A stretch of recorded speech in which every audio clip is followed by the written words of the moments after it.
What is up, my ducks and drakes? Welcome to the Crawdad Lake. Today we're reading Scribbles, a sanitized fanfic by sketchynebula on Tumblr. I know the series is called Wattpad Read Aloud, but like the fanfic's good and like shh. If you'd like to find content warnings or trigger warnings, please look in the description below. That is where I'll be housing them, because yes. If you looked in the description and nothing down there disturbs you or could cause mental harm to you, I hope you enjoy. Chapter 1. Fate had assigned them to him knowing he would never muddy their relationship with his presence. But as he watched the colorful dots of happy color take up every last inch of blank space on his arms, he couldn't help but be happy that it chose him to be lucky enough to witness it.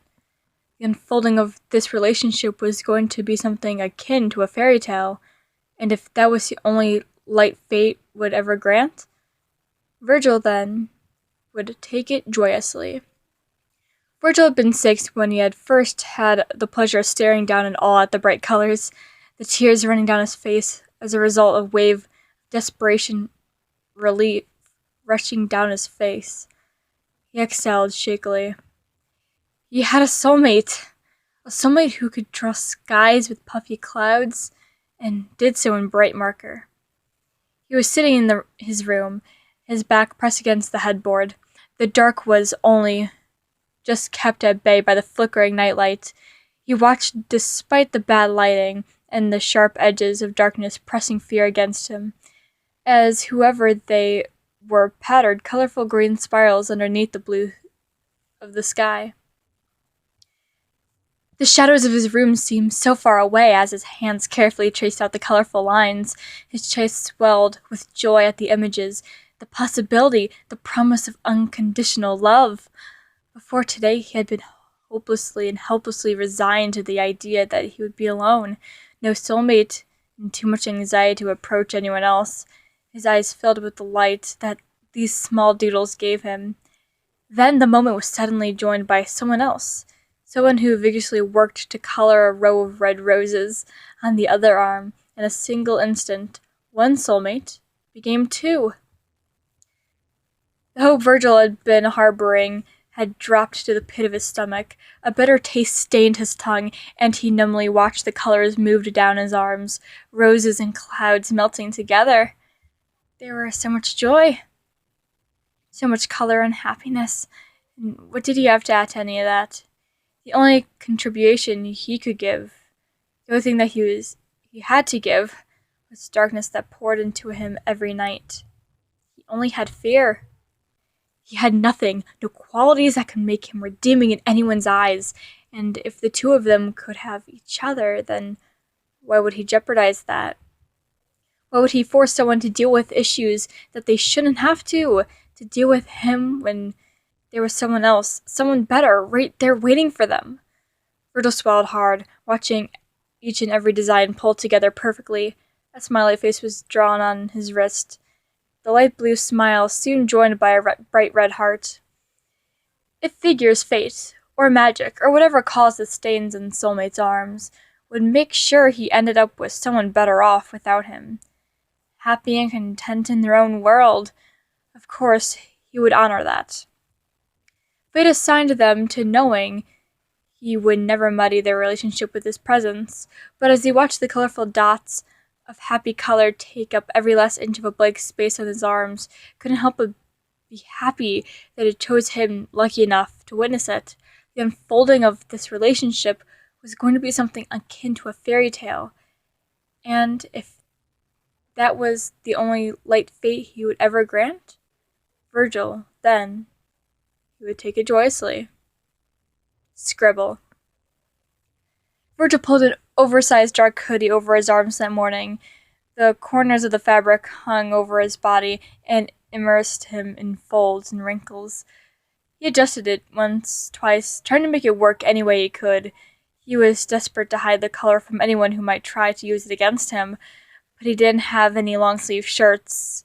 In the end, he'd rather have people jeer at him for his clothing than his soulmates weaponized against him. Virgil had trudged downstairs, mind filled with the fatigue he earned from staying up almost all night.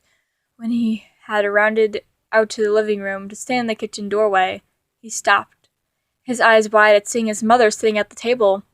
She was normally gone by now, too caught up in her own work shift, too busy to provide for her blunder of a son in the wake of an unwanted terrible situation. Virgil's bit his lip as his eyes shifted to the living room clock. He only had a few minutes to get to the bus stop. He didn't know what he would be in more trouble for, missing the bus or raiding one of the boxes of his dad's clothes. "Virgil, it's almost summer," his mother stated with a sigh, making Virgil's head snap to her. Her hands were curled into fists at the kitchen table as her eyes caught on the hoodie Virgil was wearing. Her lips thinned into a forced neutral expression, but the pain in her eyes was clear, and Virgil hated himself even more for being the cause of it. Something in Virgil's chest clenched, his eyes falling to her sharp gaze. He shrugged, making some of the fabric shift off his shoulder. He picked up a hem before pulling it back, looking to see his mother's expecting face. She wanted an answer. She wanted some sort of excuse, and that made Virgil's blood run cold. I just don't want to get sunburn." That was true in some respects. He was always worried about that. His pale genetics meant faster sunburns, and half of first grade was, unfortunately for him, spent outside. His mother shook his head, puffing out an annoyed sigh. She looked back down at the papers in front of her, waving her hand and dismissing him out the door. Her left hand ran through her hair, while the other stabbed at buttons on the calculator as she went through receipts. She always seemed so tired lately. The bus had been crowded. It almost always was, and he was always hated that. The bodies that were all pressed too close together made the space too warm and suffocating for Virgil. There were too many eyes, but these days it felt like it was better that way. More people meant that he didn't have to worry about anything yet. Too many people and the stone-eyed bus driver meant that Derek kept to the back with his goons instead of coming up closer to the front, bothering him. Too many witnesses and too little between the adult and them. It normally wasn't until they got to school that Derek decided to torment Virgil. "What's with the gross old hoodie, weirdo?" Derek joked, and Jamie, one of Derek's new friends, and the son of their teacher, roughly grabbed the fabric of his hood, pulling Virgil to stand by all three of them. Virgil murmured out the beginning of a sentence that he never finished, bunching his oversized hoodie sleeves over his hands, holding the fabric tight. "Maybe he's poor now because his mom is the only one left alive," Freddie announced hauntingly, smirking at Virgil. Virgil gripped his hands together harder into the fabric of the hoodie, eyes dark and teeth grinding together. "What? Your dad was a loser anyway," Derek scoffed, making Freddie snort. Jamie laughed along, and Virgil took an enraged step away from them. "Hey!" Freddie yelled over him, pulling back of his hoodie. "It's just a joke." Virgil found himself back where he started, crowded and trapped as Derek grabbed the sides of his hood, forcing him to face him. "Ah, we're just having fun," Derek said mockingly, and Virgil's heart rate sped up, mind trapped in realization that he didn't have an escape route. "Let's play a game. Let's play tag. You're it!" Derek moved abruptly, pushing Virgil backward. Virgil stumbled, heel connecting with the edge of the sidewalk, body bracing itself as he fell onto the asphalt. His hands hit the ground first, only protected now by the roughed-up hoodie sleeves. The collar slid down his shoulder again, but he made no move to pull it up. His head tilted to the chest as Derek and the others laughed. His face heated up, wanting nothing more than to hit the smiles right off their faces, and he might have. He might have turned around despite every simple thing he knew, and made that horrible mistake. If Miss Smith hadn't called for the kids to come inside, he would have found himself on the wrong side of the principal's desk yet again this year. Miss Smith yelled over the top of the thick crowd, completely oblivious to his situation, as she almost always was. She waved to the bulk of them inside, letting the stragglers catch on and follow suit. Derek and his gang ran to the door, while Virgil attempted weakly to rub the dirt off himself, body shaking from the adrenaline as he pulled himself off the ground and walked alone to the front of the school, numbly continuing until he got to the classroom. The first recess of the day was after lunch. Virgil spent most recesses the same way, quietly sitting behind the wall of the north side of the school. The screams and shrieking laughter of his classmates could be heard even there. Playing some game or another, absolutely crowded the playground. His back was pressed against the bricks of the wall of the school, a spot he knew well from years of hiding from bullies and teachers alike. Here he was cut off, safe from the others. He took this time to roll the edges of his hoodie sleeves up to his elbows, eyes scanning over the skin there. The water-based markers from last night's doodles had been almost fully wiped away. The others had most likely washed their hands or arms at some point, making the colors muddy on his end. The feeling of loneliness and despair that this would have brought didn't come. It was drowned out as he watched colorful, precise lines slowly pulling themselves into recognizable shapes on the now blank areas of his arm. The careful, calculated precision seemed to be out of character for the two he had, quote-unquote, met last night. The slow lines, impossibly straight, seemingly done by a ruler, and soon as the fascination was broken as another of them started coloring the shapes, the outlines of blue pen were slowly filled with bright neon colors, and Virgil felt like crying again. Three soulmates! Soon they were happily doodling and coloring. The precise lines slowly became shaky drawings as the blue ink was slowly crafting stars that decorated empty areas. Then a loud yellow highlighter colored them in. The forceful sounds of stomping footsteps filled his ears as he barely managed to panically pull his sleeves down over his hands in time as Jamie rounded the corner to see him sitting against the wall. "Found him!" Jamie yelled over his shoulder, and Derek stepped towards them with Freddie panting behind him, his hand gripping a half-empty juice box. A large wave of despair hit him, making his eyes water, and shock made him freeze. They had found a spot, the one place he had found respite in over the last few months. They had just taken every scrap of safety that he had.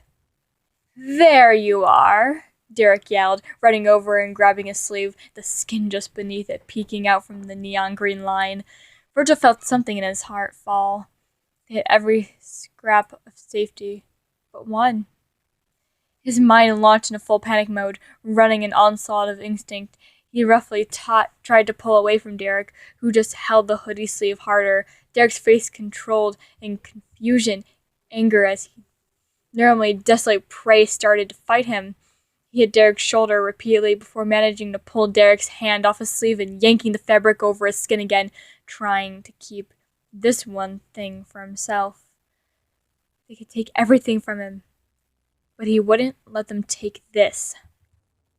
Derek looked over with fury and bunching up a fabric in the shoulder of his hoodie. He pulled Virgil to the center of the playground. Virgil's body twisted as he tried to break Derek's grasp, frantically yanking his body away from them. But this only made Derek pull him more roughly, his eyes dark as he threw Virgil onto the ground as hard as he could.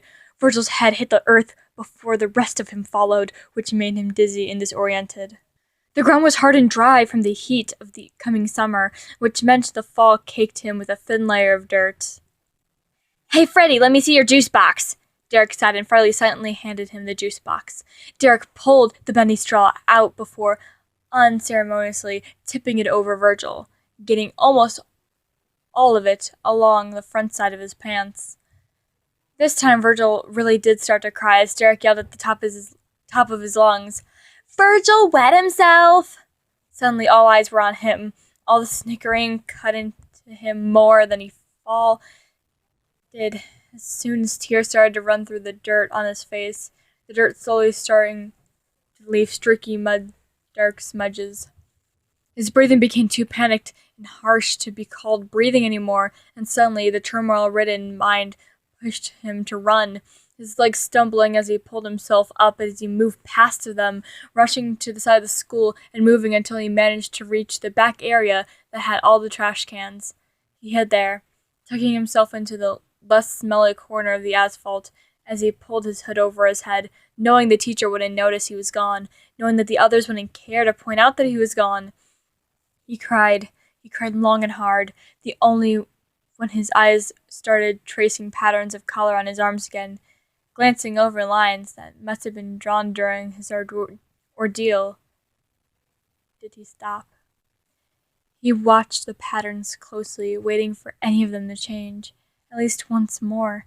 His soul ached for the respite that he had found in the other's happiness, and his wish was granted in the form of lightly doodled shapes. The blue ink trailing along and creating structured lines, not as straight as before, but just as methodical. As each line revolved, new shapes his breath started to even. His body was slack and exhausted from the traumatic events, and the small amount of sleep he got was already running on didn't help. His mind slowly started pulling him down until he fell asleep into the dirt. Scribbles.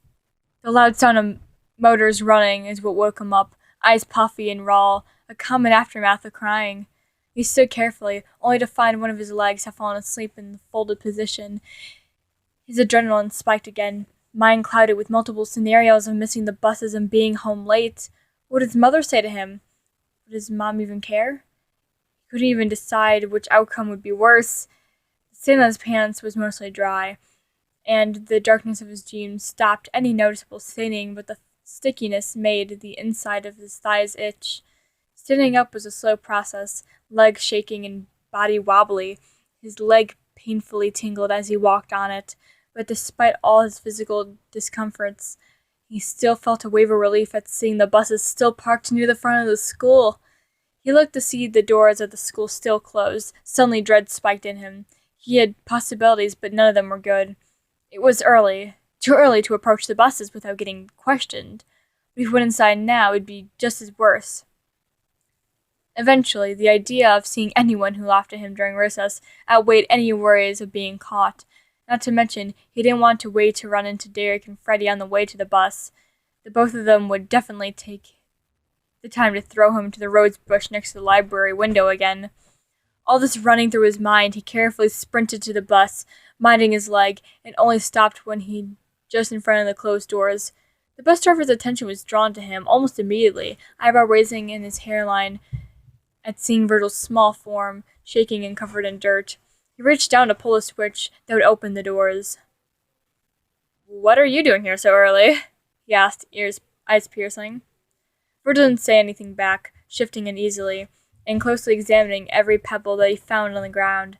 Instead of yelling at him, demanding answers, or dragging him into the school to talk to the principal or his teacher, the bus driver sighed.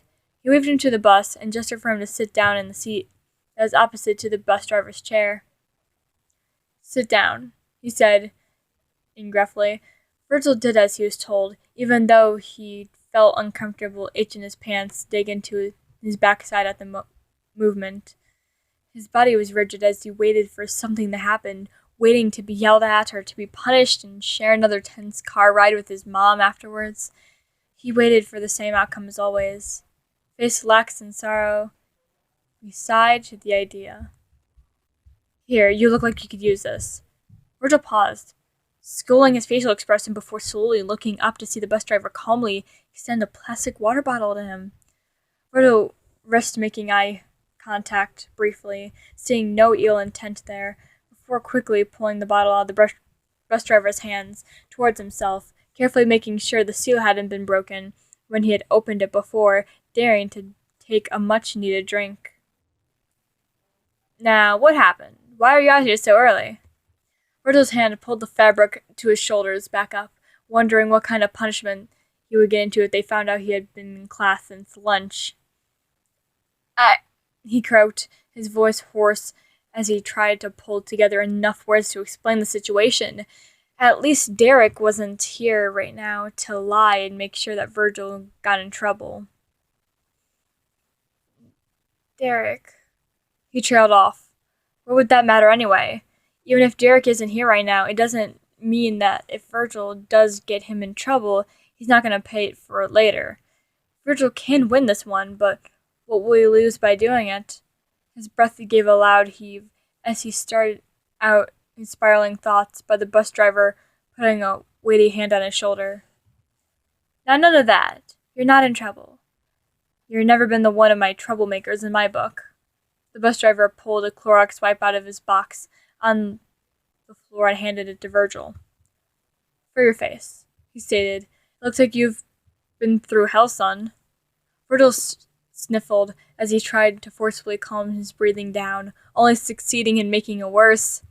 He gripped the edge of the wipe and roughly pressed it to the side of his face that wasn't sore, making the dried mud and dirt come off an ugly patch on the wipe.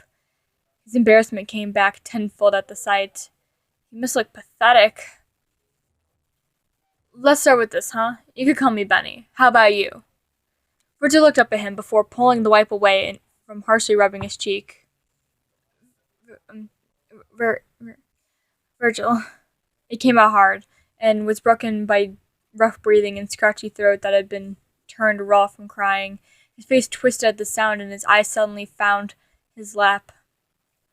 All right then, Virgil. Nice to meet you. Why don't you take a drink of your water, and then maybe we could start to try to work things out. Virgil's hand shook as he moved the bottle to his lips, taking a light sip that only made his breathing calm down enough for him to not choke on it as it went down. There was a moment of silence. The watch on Benny's wrist clicked by the show the reality of the situation. This wasn't lasting years, but mere minutes. And we had finally managed to get his breathing to listen to him enough to get out words that wouldn't be interrupted by the uncontrollable loud inhale. They still had 15 minutes left until the actual end of the school day. They pushed me down at recess, he said, figuring what saying they was safer than saying names. He felt his eyes go wet again, making him more frustrated than miserable at this point. But he nodded, handing him a tissue as stray tears moved down his cheeks. Virgil twisted the Clorox wipe in his hands, his nose strung as he gripped and offered the tissue that brought it up to his face. Was that all they did, son? Benny asked, even as Virgil was fighting to get a grip, his brain screaming at the top of being such a wimp, crying in front of someone like he needed all that attention and pity it brought. Virgil shook his head, roughly rubbing his eyes as he could press hard enough to get the tears to stop. Did they hurt you? He asked carefully, and Virgil shrugged. It hurt. His cheek was a little swollen where the face planted on the dirt, and he would probably have a rash down his thighs when he got home. Did you hurt them back? Benny asked slowly, and Virgil looked up, eyes wide at the possibility. He shook his head. He was too small, too short, and there were way too many of them. Fighting back meant losing, and losing meant something worse than what would have originally happened. As faculty of this school, I am obligated to recommend going to an adult. Perhaps your parents? Virgil felt his face pinch at the suggestion. But somehow I have a strong feeling that wouldn't be okay with doing that. Benny shifted his body, pulling his arm rest up, turning to face Virgil. He exhaled through his nose as his eyes scanned up and down Virgil's face. He rubbed his forehead a little before holding his hand out for the Clorox wipe and tissue that Virgil has been anxiously tearing into bits in his hands. Virgil handed the pieces to him, and he watched as he threw them away. Look, kid, Benny began, eyes soft as he leaned forward, elbows resting on his knees. I don't know what you got going in your life right now. I do know that those two boys in the back give you a hard time. Virgil looked away from him. He was just so tired. He didn't want to do this anymore. I also know this. The bell rang and Virgil jumped as the kids started to flood out of the school. He watched them rush to their respective places, some kids moving to wait in the carpool area, others running towards the buses. His heart picked up beat again. The silent calm he had managed to gain was broken as he realized that he was about to be surrounded by other kids, all covered in dirt, face red and raw from crying. Virgil. Virgil turned back, hearing his name, his eyes wide and body shifting in anticipation at the good 60 kids to suddenly swarm the bus. Those kids out there? Benny said, gesturing to a window. Virgil looked back out as Benny kept speaking. They all go home to something bad. At your age, everyone is finding out what they don't like about themselves. Those boys back there aren't actually saying anything about you. Not when they call you names, and not when they hit ya. Virgil turned back to Benny. Make sure that you don't get it in your head that you have to be the victim here. If you don't like how they make you feel, don't let them make you feel that way. Stand up for yourself when you can. Or stand up for others if you feel it's easier. Virgil didn't know what to say or do, but he found he didn't have to do it either, because as soon as Benny was done, crowds of kids started nearing into the single aisle line as they all moved to get on the bus. Virgil didn't meet Derek or Freddie's eyes as they got into the bus. He didn't meet anyone's eyes. Virgil stared out the window, ignoring everyone out of embarrassment. But as Betty started to pull the bus away from the school, he at least felt like he had something to think about. Something that could maybe qualify as help, even if it was just advice, and even that made him feel less hopeless, less stuck. He turned the words over and over again in his head, even when he got off the bus and watched as it drove off, taking the sound and crowd of bodies with it. Only when the last echoes of the moderator bus had faded off did Virgil dare to pull his sleeves back up, his eyes racked over the images that had seen earlier until they connected with only a few new neon colors there. Nothing warm spread through Virgil's chest, making the sourness of the day not sting as badly. Shaky letters spelled out a simple ILY underneath a large red heart. Even though Virgil couldn't read all that well yet, he at least knew what that meant. And if it wasn't really meant for him, the idea of people with such kindness and joy was enough to pull him out of the darkness of his mind. With the first and last advice he would ever receive fresh in his mind, he pulled his body back into the empty house to clean himself up. Chapter 2. Summary. That was one of these times when he was sitting in the bathroom cubicle, holding a swollen face and idly glancing into the only corner of an obscured mirror that was there, trying to inspect the bruise that was starting, the raw red patch of skin that was definitely going to turn a very interesting array of colors within the next few days. Had swelled to the point that his eye had been slightly obscured. His first day of middle school was the same as his first day of 5th grade, and the first day of daycare, kids running around with no clue what they were doing and adults standing around pretending they had no clue what was happening. Virgil hadn't cared that he had been late to 2 classes already, and they weren't supposed to start giving out late slips until the week was up. So there was really no reason for Virgil to care to be on time either. He had taken a sweet time walking the halls to find his classes, sparing a second to look up and down each row of classroom doors and mentally note the new building's nooks and crannies. At least the ones he knew he would find himself very familiar with within the next few years. As soon as Virgil had finally figured out where he was supposed to go for history, of course, saw Derek and Freddie in the hallway. Or he would suppose it's Ricky and Freddie now. They were standing and pushing good old Jamie up against the lockers in the most cliché school bully drama way there was. Like old James, Dumb and Dumber, Virgil stated in monotone, eyes dark and body hunched. James was the only person that could stand to talk to Virgil for any extended period of time, or, of course, being in a mild relation with him was enough for Ricky and Freddie to decide to make James a target. Ricky scoffed at Virgil, pulling that amused look that just made Virgil want to punch him, before dropping James and turning to him.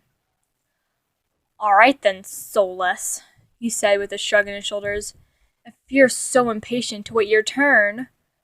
Virgil opened his mouth to retort, only to have the wind kicked out of him as Freddie yanked the other side of his hoodie, pulling him towards the lockers. Fred smirked as he pulled the collar of Virgil's hood and threw him up against the locker doors. Virgil winced. He was heading to hit the metal hard enough to make him see stars. The familiar pain sinking to his skin, not even making Virgil flinch. He made no move to change what was happening, his body limp and face stony. He glanced over at Fred's shoulder, stealing a look where James was helplessly sitting on the floor, his eyes downturned and face was pulled in grimace. Ricky's face was morphed into unimpressed fury, glaring Virgil down like he was an animal that could be subdued and domesticated and intimidation alone. Virgil braced himself, pulling his chin up amid eye contact with Fred. In response, Fred pulled back his fist. Virgil wasn't fit. He couldn't only fight decently in a 1-against-1, something he had found a very hard way to end the 3rd grade. The echoes of the fight still remained, as 2 scars down his back, and the memory made him smart enough, cautious enough, to keep his focus on keeping his daily beating from turning into a hospital visit and nothing more. Fred's fist caught the air for a split second, and in the moment, the bell rang out, signaling for all of them relate to their classes. That was the moment of silence, where all parties were just staring at each other, but in the end, the assault stopped before it really began. Ricky huffed, motioning Fred to follow him down the hall. Fred nodded before turning back to Virgil. He pulled back his fist again, not even giving Virgil time to brace himself as he landed a good hard punch right on Virgil's cheek. Virgil's dizzy head slammed into the locker once more before Fred dropped him on the floor, the footsteps of both of him and Ricky fading off as Virgil tried to regain his vision. Virgil blinked as the blood on his face throbbed and he puffed out in pain-filled breath. His hand moved to hold his face, the eye on his unhurt side of the face looking up just in time to see James was standing above him. James's face was grim, and he held out a hand for Virgil to take. Virgil ignored it, heart twisting. Here he was, pathetically laying back and taking another beating, and despite everything, James was still offering help. Virgil's back was rigid as he used his legs to haul his body weight in order to lean heavily on the lockers, and exhale coming out in a pain grunt. He moved to poke the back of his head, his heart jumping and feeling a bump there. "Why do you do that?" James sighed out. Virgil hesitantly forced himself to push off the lockers, his eyes glued to the wall across the room as he held his hand there, brushing against the back of his head. Virgil shrugged before walking over to a nearby water fountain. He ran the cold water against his hands before pressing them, and what little coolness they could on his cheek. "If you're talking about 1st grade again," he began, eyes still lowered to the metal of the water fountain. "No, I mean..." "Yeah, I know, I remember." James shakily exhaled before he brought his hands up to rub his palms into his eye sockets. He dropped them to his sides again, body slumping as he bent down to pick up his backpack. His eyes were so tired when he straightened himself. Virgil couldn't help but slump forward further, a frown creasing on his face as James continued to talk. "I meant, why do you always refuse my help?" "I don't deserve help." Virgil's internal monologue was instant, his self-hatred and insecurity mentally answering for him, mind filling in the blanks. He would have been happier to leave empty. He pulled the fabric of his hoodie back in place. It was still slightly oversized, but the sleeves only came down mid-hand nowadays, and he had filled out the collar a while back. "Why does anyone do anything ever?" Virgil asked, not really directing the question at James. He shook his water out of his hands, and James quickly started walking down the hall, most likely to his next class, the one Virgil made him late to. "You gonna skip class?" James asked. Virgil followed in the same direction as James, and Virgil rolled his eyes, as if that was even a question. James laughed before shrugging. "I mean, the whole day?" Virgil paused, his thoughts too far away from him now to make a decision. Probably, he said as he brought his hands back up once more to his cheek to check it. That's gonna bruise, James stated, and Virgil's fingers moved to hover over the bruised area. The tickle of the light touch against his skin was abrasive as the injury protested even the simplest contact. His face twitched before he shrugged, another black eye for a collection. This one was what, the 11th one? How's that scholarship thing going? Virgil asked, his mind and body tired of talking about pain. Well, tired of experiencing pain mostly, though talking about it was starting to get monotonous as well. Oh, it's going. I have all the requirements on time so far. James trailed off, mentally taking things off in his head, mouthing a few words as he nodded to himself before turning back to Virgil. Yeah, just about everything. If this goes right, then by high school, I'll be in France. Virgil smiled at James's happiness, attempting to reflect a light back at him. Virgil was never good at doing that in the first place, and his hurt eye twitched a little in pain, trying to stretch a facial expression. Virgil knew it was only a matter of time before James left. His chest filled with sorrow at the knowledge. He didn't really know James well enough to call him a friend, but he did know him well enough to be sad to see him go. Now that Virgil's emotional distress is warranted by any means. Anyway, my classes should be down the hall, James started unsurely, and Virgil felt a fluttering in his chest. You want to skip with me? Virgil asked suddenly, his dizzy head begging him to be left alone, his body turning towards James, hesitantly looking to the other's eyes. No, sorry, I have French class next, and Virgil slouched, hunching back into himself. He waved his hand at James, nodding his head, the guilt swelling. Soulmate language barriers were an unfortunate part of human being, and who was Virgil to deny James communication with this? He tried for a weary smile as he gestured to the upcoming door. Yeah, alright, I hear you. Go study hard and make true love travels pay for your plane ticket to meet your dream girl. James blushed, sputtering for the second before quickly turning on his heels and moving to round the corner. Virgil laughed underneath his breath. Eyes sad as his lips upturned. As James turned, his left back visible to Virgil, and Virgil's eyes were connected with three small hearts dotting along James' elbow. The loopy lines were familiar only because he had seen them dotting James's skin before.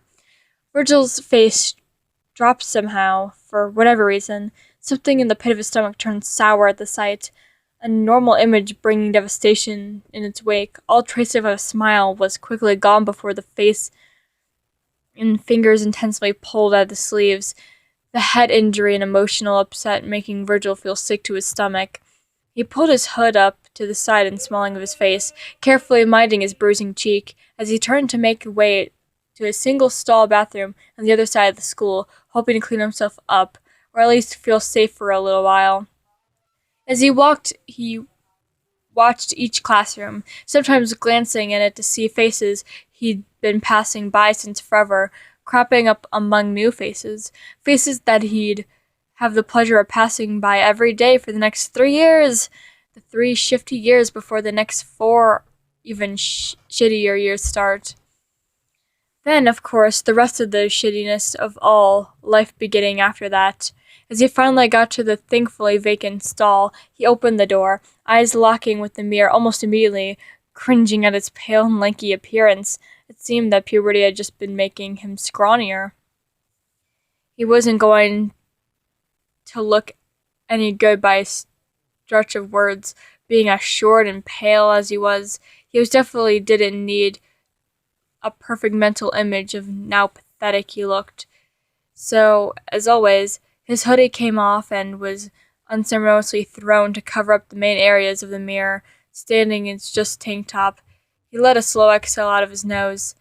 He awkwardly sat on the toilet, taking a deep breath before allowing his eyes to snap down and mentally connecting with the different scrawls on the soulmates with each of their names.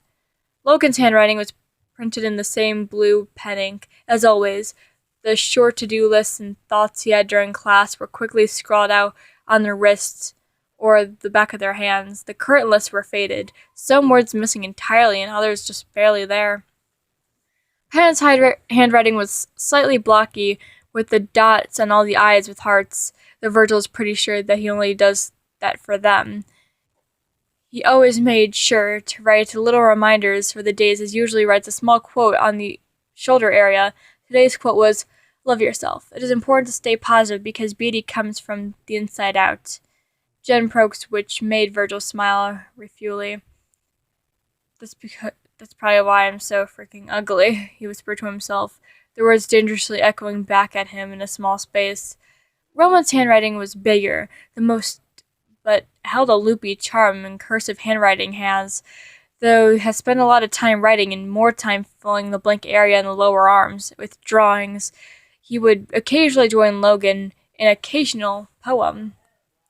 Their own names had been the first words that had ever graced their arms, and as each of them moved through the education system, those words increased in number.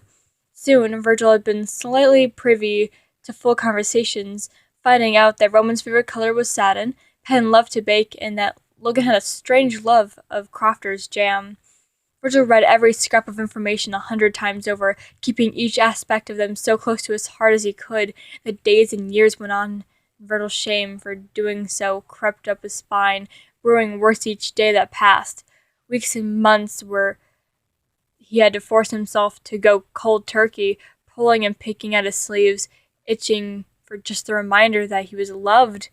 But he wasn't really loved, was he? The light they gave off freely for each other was staggering, and he was greedily soaking up what he couldn't return. It was a kind of sick stealing, where he was intruding happy endings that he had never had a permission to see unfold. He doesn't read the messengers on his arms anymore, or at least he tries not to read them often, only when he's running on a difficult of light, only when everything has gotten to a point it feels like Virgil has nothing but pain left in his heart, only when the only other alternative seems to be death.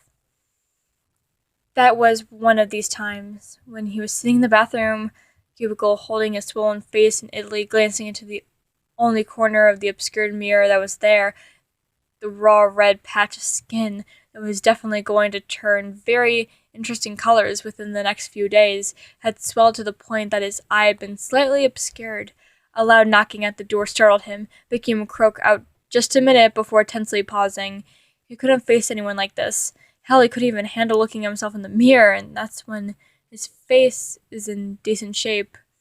Virgil pulled himself back to his feet, leaning against the sink and running in the water. He pulled a few paper towels off the roll to wet them, pressing them to his face and holding it there. A flash of color and a short paragraph of words at the bottom of his left wrist had him turning his attention back to his skin. The writing was fairly recent, according to the vivid, unsmudged color. The red ink meant that it was one of Roman's messages. The single light blue check mark next to it, meaning Logan hadn't read it yet, but Patton had. Virgil shifted his hold on the paper towels uncomfortably, pulling his right hand up to hold them as he slowly pulled his left wrist away from his face to be able to read the message. Something twisted in his gut at each word, suddenly wishing he hadn't read it, wishing that he didn't have to have something else to agonize over for the rest of the day. "Let's meet. Cedar Calf, 11. Saturday?" Virgil felt something clench in his stomach, mind turning at the words over. They were meeting. They were going to start to see each other and talk to one another, and soon they wouldn't need to write anymore. Virgil was going to be left alone again.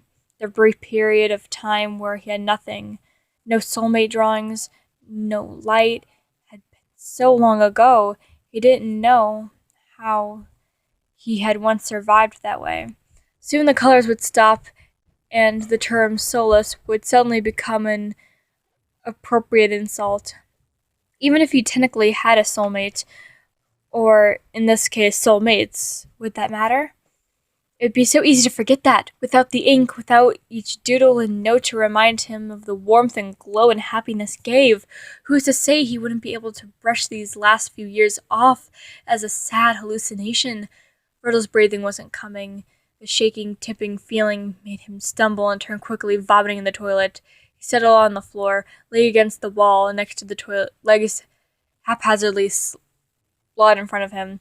Watching them these last few years had been only respite from the turbulence-filled life. But he would be selfish to try and force that. What kind of soulmate would he be if he jeopardizes their happiness for his? Not that he could do anything to stop them in the first place. They'll meet, fall in love the way fate intended it, and Virgil will be alone. Also, the way fate intended it. Pulling himself off the floor, Virgil had a new resolve in the short list of mental rules to put their happiness before his, since they have the capacity to be happy in the first place. He rinsed out his mouth before tugging the tap of water off. He tugged at his jacket on the mirror before shakily pulling it back on himself, covering the words and notes that had soon been washed away with time, taking the only hints that there was of light in the world with him. His eyes burned. As they yanked his hood back over his head, opening the door. Virgil jumped at seeing a teacher standing outside of it, foot tapping impatiently and crossed arms. "Well, you sure took your sweet time. What are you doing out of class?" Her strong voice irritated Virgil's concussion-added eardrums, making him cringe.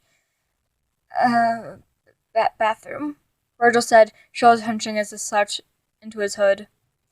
"Bathroom, huh? Do you have a bathroom pass?" She crossed her arms and tried to hold the "I'm the adult in charge here" power over him, but Virgil only felt the helpless bubbles of resignation in his stomach. He was so tired. "No," he said, shrugging his shoulders. Her eyes lit with fury he had seen in many adults before her. The indignation had been posed, disrespected by the no-good kid, was most definitely rising in her chest. She grabbed his upper arm and pulled him to follow her. "The principal might have something to say about this." He gritted his teeth with the contact, her hand digging into his already bruised skin in a harsh way, his mind folded with his mother's reaction, whether or not they'd call her, whether or not she would be forced to drive from work to school once again because of something he did, because of his own stupid mistakes. Of course they would call her. That's always what happened. This always went one way, and his fears only increased with that knowledge. There was no room for hope in these situations, and as the teacher that Virgil had never met before pulled him into the office, he was able to make eye contact with the office lady for short apathy. "My goodness, Miss Higgs, what happened to his eye?" she said, startled eyes racking over his face with pity. Miss Higgs' face fell to one of confusion before he pulled and turned towards her, hands gripping his upper arms. One hand moved to grip his hood, and he ducked his head as she pulled it off. The brightness in the area hit him with full force, and he stayed in his pain, eyes squinting against the heavy lights. Miss Higgs let a soul hiss at the sight as his uncovered face before her thinned into a straight line. She was suspiciously looked at his eye before taking his chin in her hands and turning his head so she could get a better look at it. He winced, pulling away from her and stumbling back onto his heels. He pulled the hood back up, showing his hands in his pockets. "I saw this boy walking down the hallways, and found him skipping class by locking himself in the bathrooms," Miss Higgs said, eyes shifting back to the lady behind the desk. Her face morphed into one of surprise before she nodded her head. "Well, Miss Tanner won't be here for a little while. I'll get an ice pack from the nurse. You sit there tight, all right, dear?" Virgil turned to look at her as she gestured to one of the seats in front of the principal's door, before quickly walking out of the room.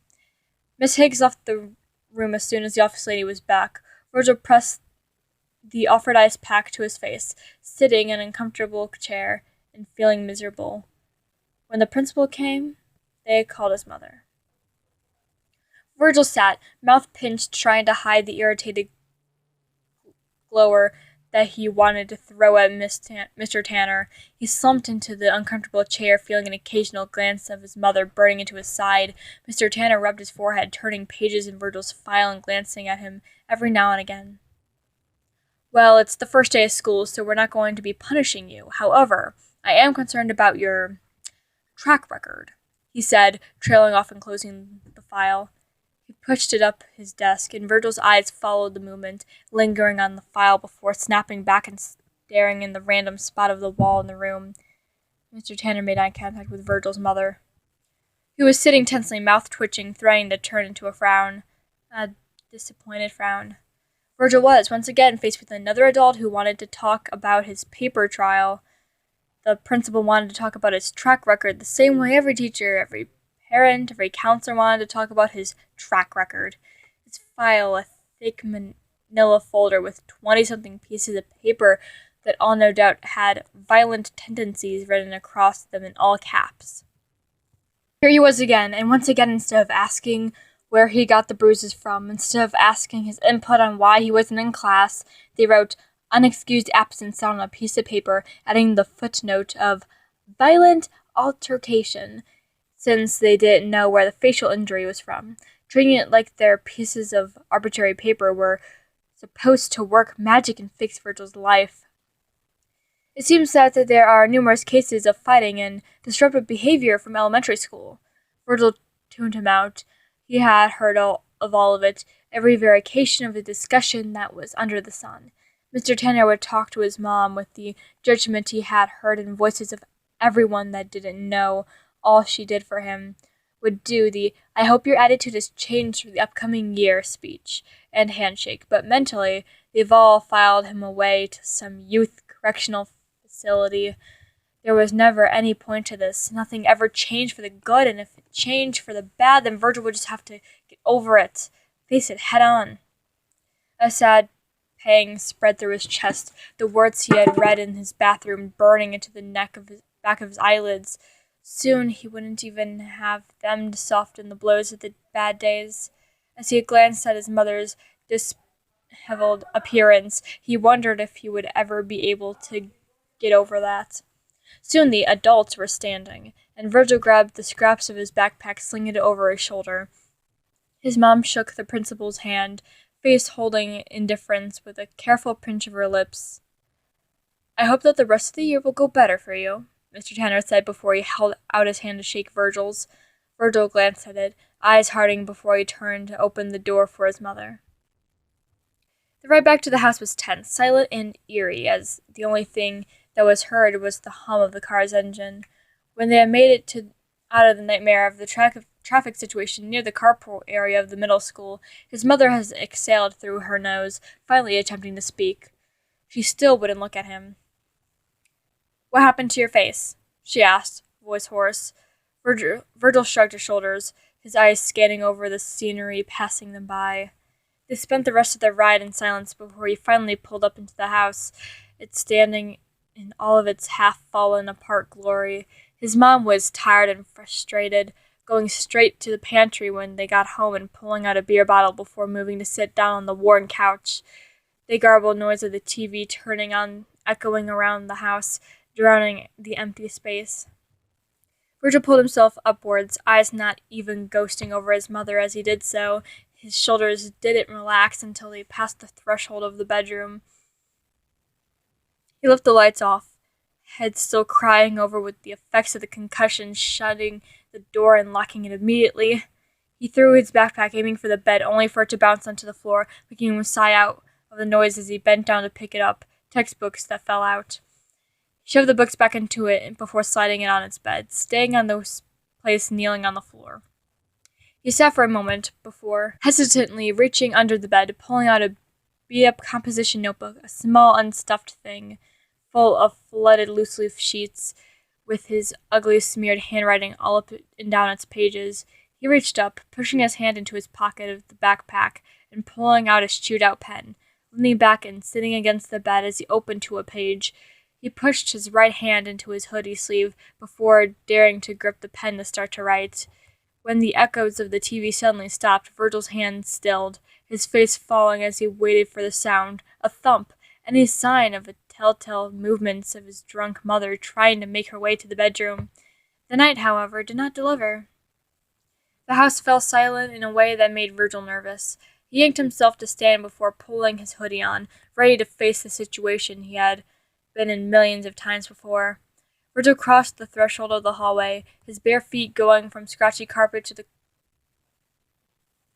cold of the wood floor, making his hazy mind jolt. His mind was fading in and out of sleep, too drunk to stand, and as he walked further into the room, he smelt a pungent set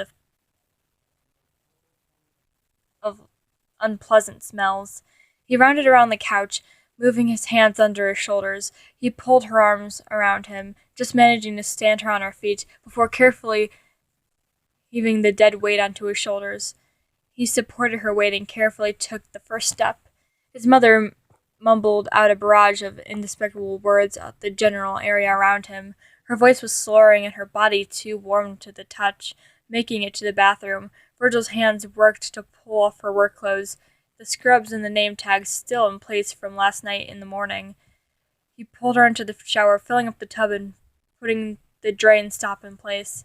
He let her use his arms to brace herself and lower her body into the warm water, but as he moved to pull her arms back, her hand came to grip them tighter. Her previously vacant stare still suddenly fixed on him. His heart stopped at his chest as she gave him a meaningful look.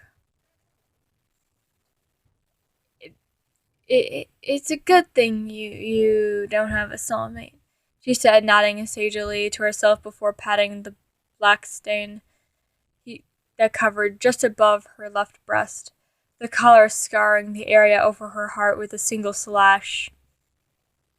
It is not fun. She shook her head, eyes locking with Virgil's.